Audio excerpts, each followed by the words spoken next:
प्रभात प्रभात प्रभात प्रभात प्रभात प्रभात प्रभात प्रभात होता सूर्यबिंब है क्षितिजावर आले। प्रभात होता सूर्यबिंब है क्षितिजावर आले। धरती छाया भेटीने ते अति सुखबुन गेले। धरती छाया भेटीने ते अति सुखबुन गेले। प्रभात होता सूर्यबिंब है क्षितिजावर आले। प्रभात होता सूर्यबिंब है क्षितिजावर आले।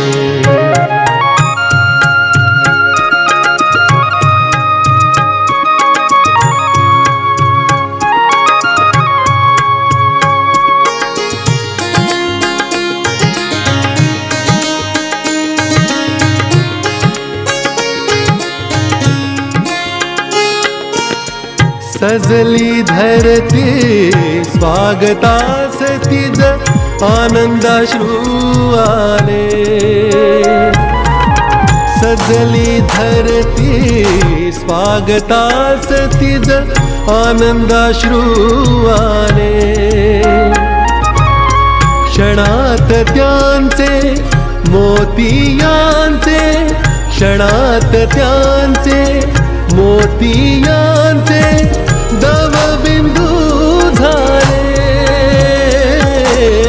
प्रभात होता सूर्यबिंब है क्षितिजावर आले। प्रभात होता सूर्यबिंब है क्षितिजावर आले।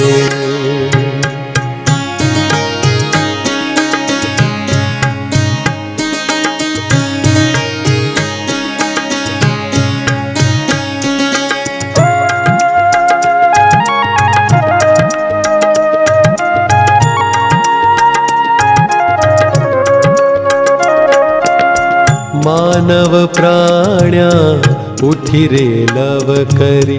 मानव प्राण्या उठी रे लव करी। आ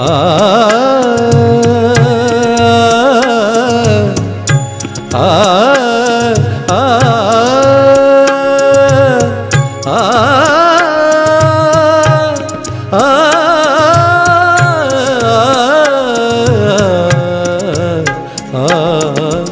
मानव प्राण्या उठी रे लव करी।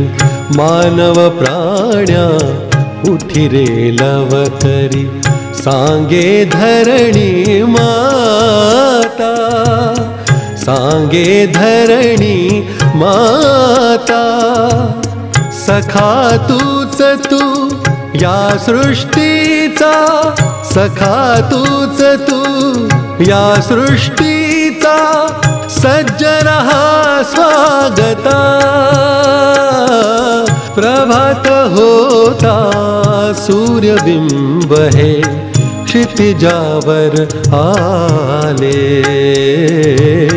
प्रभात होता सूर्यबिंब है क्षितिजावर आले। नमस्कार. नमस्कार. मी अनुराधा अनिल धाष्टीकर. आपल्या सगळ्यांचं आतुरालयाच्या यशस्वीता या कार्यक्रमामध्ये परत एकदा मनपूर्वक स्वागत करते. काय म्हणता, कसे आहात सगळे? मजेत ना? दर रविवारीप्रमाणे ह्या रविवारी यशस्वीतामध्ये सरांकडून कोणत्या विषयावर मार्गदर्शन मिळणार आहे याचीच वाट बघताय ना? चला, आज खूप छान प्रत्येकाच्या आयुष्यातला अतिशय जवळचा प्रश्न घेऊन आपण सरांशी चर्चा करणार आहोत बरं का. कोणता? चला ना थेट सरांशी संवाद साधूया. सर, असंख्य प्रश्नांवर तुम्ही आतापर्यंत मार्गदर्शन दिलेलं आहे. अगदी यशस्वीता हा कार्यक्रम आपण सुरू केला म्हणता 53 एपिसोड पूर्ण होऊन 54वा एपिसोड आज आपण सादर करतो आहोत. तसं म्हटलं तर खूप मोठा पल्ला आपण गाठला आहे. म्हणजेच 53-54 प्रश्नांवर आजपर्यंत आपण चर्चा केली आहे. काही आध्यात्मिक चर्चा झाल्या, काही संसारिक विषयांवर आपण बोललो. आजचा विषय सुद्धा मी संसारिकच घेणार आहे बरं का. नवरा आणि बायको हा आजचा मेन टॉपिक असेल. आणि ह्या टॉपिकमध्ये मला असं विचारायचं आहे की एक वस्तू खरेदी करण्यासाठी बायका बिचाऱ्या जीवापाड मेहनत घेत असतात, पण नवऱ्याला मात्र ती सारखी कटकट वाटते. पण ही त्यांना वाटणारी कटकट कधीतरी संपू शकते का? बायकोनी तरी सुधारायला पाहिजे, नाहीतर त्याने तरी कटकट वाटायची बंद केली पाहिजे. कुठेतरी हा वाद आपण संपवू शकू का? प्रश्न छान आहे.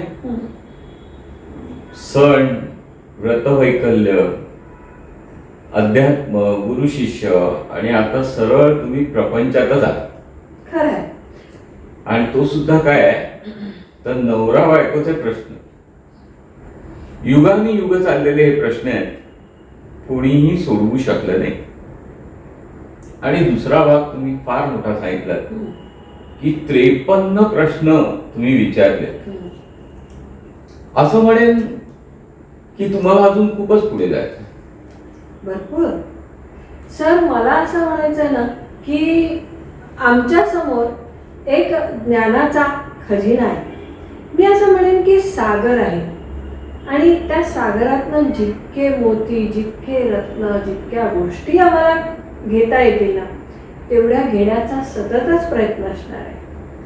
अगदी यासाठी मी म्हणेन तुम्हाला दीर्घायुष्य लाभ. बर. कारण असं म्हटलं जातं की माणसाच्या आयुष्यात वेगवेगळ्या तऱ्हेने किती प्रश्न येऊ शकतात. सब टॉपिक्स नाही म्हणत, नुसते समस्यांचे प्रश्न किती येऊ शकतात. तर आपण असं सांगतो 1000 येऊ शकतात. बर. आणि याचा पुरावा म्हणून द्यायचा झाला तर सहस्रनाम. बरोबर. हे सहस्रनाम म्हणजे काय आहे तर सहस्र प्रश्न विचारले गेले आहेत आणि त्याची उत्तरं दिली गेली आहेत. आता तुम्हाला सहस्र प्रश्न जर विचारायचे असतील तर किती आठवडे जिवंत राहायला पाहिजे विचार करा. खरंय, खरंय.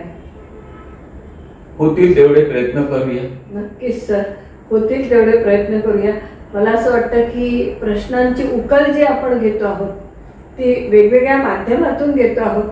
म्हणजे यशस्वीता हे एक माध्यम आहे, गुरुवारची सायं प्रार्थना हे वेगळं माध्यम आहे. आणि मला असं वाटतं की जवळपास दोन्ही उपक्रम आपण इक्वली सुरू केलेले आहेत. तेव्हा तितकेच प्रश्न त्या अँगलनी पण झालेले आहेत. तर निश्चितच मला असं वाटतं की या दोन्ही वेळी जाऊन आपण हजाराच्या प्रश्नांना पोचू शकतो. वा वा, काय कॉन्फिडन्स आहे हो तुम्हाला. मला प्रश्न आहे उद्या मी जगेन की नाही, आणि तुम्ही 100 प्रश्न विचारून 1000ला पोचूया म्हणू शकता. Great great. पण अशी शक्ती पाहिजेच. आणि आजचा तुमचा प्रश्न तो फार गमतीशीर आहे. पती पत्नी आणि त्याची साथ म्हणालात ना तुम्ही. सर, साथ तर असते. आपल्याला असं पाहिजे की कायम ना बायको ज्या काही वस्तू घेते आणि त्याच्यासाठी ती जे चॉईस करत फिरते ना, मुख्यतः सगळ्यात भाग येतो तो साड्या, कपडे. तर ती नवऱ्याला थोडी कटकट वाटते की काय कटकट आहे तुझं, तू बघ. तर तो वाद जो त्यांच्यात होतो ना, तो कसा मिटू शकेल? हो, अगदी गमतीशीरच भाग आहे. काय होतं ह्याच्यात तुम्हाला सांगतो. अगदी आपण आता प्रवासात होतो आणि त्यावेळेला जो विषय आला की पत्नीचा ऐकेल तो नवराच कसला. खरंय, खरंय. दुसराही भाग त्याच्याबरोबर आहेच ना. हम्म. की पतीचं ऐकेल ती बायकोच कसली. खरंय खरंय. होतं काय, ही जेव्हा सांगते ना आपण शॉपिंगला जाऊया, हा तिला एकटं सोडू शकत नाही, कारण बजेटचा प्रश्न येतो. याला साडीचं बजेट ठरलेलं असतं, पण ती किती हजाराची साडी घेऊ शकते. तर हा धोका नको म्हणून तो बरोबर जाणं पसंत करतो. हम्म. आता बरोबर गेल्यानंतर ती एकाच दुकानात साड्या घेईल याची काहीच गॅरंटी नाही. अगदी खरंय. किती अवघड स्थिती असते बघा. हम्म, हम्म, मग हे सतत फिरत राहायचं म्हटलं तर फारच कंटाळा आहे. हम्म. आणि त्याच्यात सुद्धा आजच्या काळात जर हे 4 व्हीलर घेऊन गेले तर नवऱ्याचं अर्ध लक्ष पार्किंगकडे, बरोबर. गाडी टो करतील की काय, फोटो काढतील की काय. मग तो असं म्हणत असतो लवकर आटप, ही आटपते लवकर पण न साडी घेता दुसऱ्या दुकानात जाऊया म्हणते. हम्म, हम्म. आता हे फिरत फिरत राहायचं म्हटलं तर किती काळ जातो हे सांगणं कठीण आहे. पण याला काही पर्याय नाही. आपण असं म्हणतो तुम्हाला बजेट बघायचं आहे ना, मग फिरा. हम्म. माणूस एकच गोष्ट करू शकतो, एक तर वेळ वाचवू शकतो नाही तर पैसा वाचवू शकतो. बरोबर. तुम्ही जर म्हटलं की मी दोन्ही गोष्टी वाचवेन तर ते फार कठीण. प्रवासाचा आनंद घ्यायचा आहे, प्रवासाचं सुख घ्यायचं आहे, पैसे खर्च करा, सुखाने प्रवास करा. पैसे वाचवायचे असतील तर वेळ वाढवा. हम्म. वेळ वाढला की आलाच प्रश्न, म्हणजे एकच काहीतरी होऊ शकतं की नाही. मग इथे आपण असं म्हणू की आपल्याला पैसा वाचवायचा आहे तर तिच्या बरोबर फिरत राहा. तुम्हाला सांगतो की असाच एक मित्रांचा ग्रुप काही गप्पा मारत होता आणि याला माहिती होतं की इथे सगळ्यात जमणार आहेत, आपणही जायचं आहे, पण वेळेत जाणं कठीण, थोडा उशीर होतोय वगैरे विचार केला तरी तो धावत पळत शेवटी तिथे पोचला. अगदी पोचला ना, तो धापा टाकत होता. एका मित्राने लगेच एक पाण्याचा ग्लास आणला, त्याला दिला, म्हणाला बस बस पाणी पी. यांना वाटलं न धावून आला, काय माहित काय करत होता, काय माहित. हा शांतपणे प्याला. सगळे स्तब्ध आहेत, कोणी काही बोलायला तयार नाही, याची वाट बघतायत. हा आपला शांतपणे पाणी पितोय. कोणीतरी सांगितलं असेल पाणी कसं प्यावं काय, तर हा आपला बसलाय. पाणी पिऊन झाल्यानंतर त्याने ग्लास ठेवून दिला. सगळे वाट बघतात, आता बोलेल आता बोलेल. काही बोलायचं नाव नाही, हा एकदम रिलॅक्स, डोळे मिटून पडलाय. बाजूच्याने त्याला एक धक्का दिला आणि म्हणाला बोल ना काय ते, एवढा धापा टाकत आला, काय झालं काय. म्हणाला हो जरा मला श्वास तर घेऊ दे. दुसरा म्हणाला अरे किती वेळ श्वास घेतोयस, इथे आमचा श्वास बंद पडायची वेळ आली, काय झालंय ते सांग. तो म्हणाला बायको बरोबर शॉपिंगला गेलो. सगळे म्हणाले आत त्याच्या. मला हात त्याच्या म्हणजे सगळेच अनुभवी, त्यामुळे बोलणार कोण काय. काय असतं प्रत्येकाच्या घरात तीच परिस्थिती असते, कोणी बोलतं कोणी बोलत नाही, पण परिस्थिती काही बदलत नाही, जी चालू आहे ती परिस्थिती काय. तर तो म्हणाला तुम्हाला काय आश्चर्य नाही वाटलं. आश्चर्य काय वाटलं, म्हणाला ही कॉमन प्रॅक्टिस आहे. सकाळी निघाला असशील, संध्याकाळपर्यंत झाली का खरेदी का उद्यावर गेलाय. मला भलतंच माहिती आहे रे तुम्हा लोकांना, माझी दमछाक झाली. मला ह्याच्यात दमछाक होण्याचा काय भाग आहे. म्हणाला तू एक विचार कर, सकाळपासून दुपारपर्यंत साड्या शोधण्यात वेळ गेला आणि शेवटी संध्याकाळी निष्पन्न असं होतं की फक्त 2 साड्या विकत घेतल्या. बर बर. म्हणाला बजेटमध्ये घेतल्या की नाही. हो हो ते बजेट मी मॅनेज केलं म्हणाला, थोडं इकडे तिकडे झालं पण मी कंटाळलेलो. शेवटी आता पाहिजे ती घे आणि मला मोकळं कर असं म्हणण्याची वेळ आली. काय करणार माणसाचं कळत नाही. तुम्हाला वा भाग्यवान आहेस की एवढी खरेदी केली. म्हणाला अरे तुला काय वाटतं 2 साड्या म्हणजे एवढी. तो म्हणाला 2 साड्या घेण्यासाठी किती दुकानं फिरलास. मला साधारण 12-15 दुकानं तर सहज फिरली. म्हणजे तुझी बायको किती ग्रेट आहे आणि त्याच्यात तू किती भाग्यवान आहेस. तुम्हाला अरे कसलं भाग्य याच्यामध्ये आणि काय माझी ओळख ताण झाली, इकडे दम लागला सगळा. तुम्हाला असा विचार कर, तुझी बायको 2 साड्या घेण्यासाठी जर 15-20 दुकानं फिरू शकते तर ती लाईफ पार्टनर घेण्यासाठी किती इंटरव्ह्यूज तिने घेतले असतील. क्या बात आहे, क्या बात आहे. तो म्हणाला असं म्हणायचं आहे काय लग्नाआधी माझी बायको किती जणांबरोबर फिरली असेल? नाही नाही नाही, मला गैरसमज करून घेऊ. फिरली असेल असे एक वाईट शब्द अजिबात वापरू नकोस. तिने चॉईस साठी किती मुलं बघितली असतील याचा विचार कर ना. आणि तू किती भाग्यवान आहेस की इतक्या मुलांमध्ये तिने तुला निवडला. कौतुक आहे. खरंय खरंय. तुम्हाला हो रे, हा विचार मी केला नाही.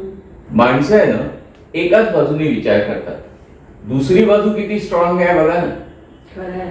म्हणजे एक गोष्ट खरेदी करण्यासाठी, वस्तू आपण म्हणू, गोष्ट म्हणजे वस्तू खरेदी करण्यासाठी जर अर्धा दिवस लागू शकतो, तर लाईफ पार्टनर शोधण्यासाठी काही वर्ष लागली असतील. खरंय खरंय. पण ह्याच्यामध्ये ह्याची निवड झाली म्हणजे किती मोठी गोष्ट आहे. खरंय खरंय. प्रत्येक पुरुषाने हा विचार करावा अगदी बरोबर. की माझी बायको चॉईसलाच जाते आणि एवढा चॉईस तिचा करून जर मला ती निवडते तर मी किती पुण्यवान आहे, किती भाग्यवान आहे. केवढा छान विचार येऊ शकेल बघा. क्या बात आहे, क्या बात आहे. सगळे खेळ विचारांचे आहेत. आयुष्यात कोणीही बदलत नाही आणि कोणीही कोणाला बदलण्याचा प्रयत्न करू नये.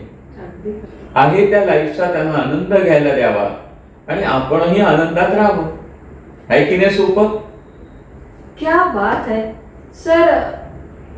अनेक वेळा असा विचार यायचा की प्रत्येक समस्येचं उत्तर आतुरालय ही टॅगलाईन तुम्ही घेतलेली आहे आणि खरंच आपण प्रत्येक प्रश्नाचं उत्तर देऊ शकतो का, असा विचार मी करत होते.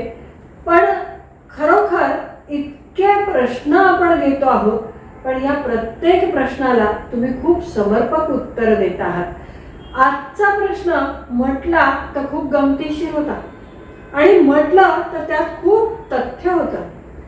ते तथ्य तुम्ही इतक्या छान तऱ्हेने उलगडून दाखवलं की प्रत्येक पती पत्नीच्या मनामधला हा जो कलहाचा एक भाग आहे की माझी बायको कटकटीच आहे किंवा अति चिकित्सक आहे, या गोष्टींचा जो काही नवऱ्यांना त्रास व्हायचा उरक ना पटकन, तर तो उरका पाळायला ते बहुतेक लावणार नाहीत. आता ते म्हणतील चांगली गोष्ट आहे, चॉईस करते आहे, चांगल्या चॉईसला जाणारी आहे. तुम्ही अगदीच सगळी बाजू पलटून आज प्रत्येकाच्या मनातला हा किंतू काढून टाकलाय. काय म्हणता मंडळी? निघाला ना मनातला सगळं किलमिश? वादाचा हाही मुद्दा यशस्विता या कार्यक्रमाच्या माध्यमातून निघून गेला ना. आता ह्यापुढे आपली बायको शॉपिंगला खूप वेळ लावते, ह्याचा कुठल्याही पुरुषाला मला असं वाटतं त्रास न वाटता अभिमानच वाटेल, नाही का? चला भरपूर शॉपिंग करूया. पुढे दिवाळी येतेच आहे आणि या मोसमामध्ये आपल्याला भरपूर खरेदी करायची आहे, भांडणं न करता. हो ना? सहज शक्य होईल ना? चला तुमच्या सगळ्यांच्या शॉपिंगला यशस्विता परिवारातर्फे मनपूर्वक शुभेच्छा. सर त्यांना शुभेच्छा द्यायला हव्या ना? हो हो, खरेदी तर करायलाच लागणार आहे. Yes yes. सो तुम्हा सगळ्यांना मनपूर्वक शुभेच्छा. पुढच्या अशाच छान प्रश्नासह पुढच्या रविवारी यशस्वितामध्ये आपण पुन्हा भेटणारच आहोत. धन्यवाद.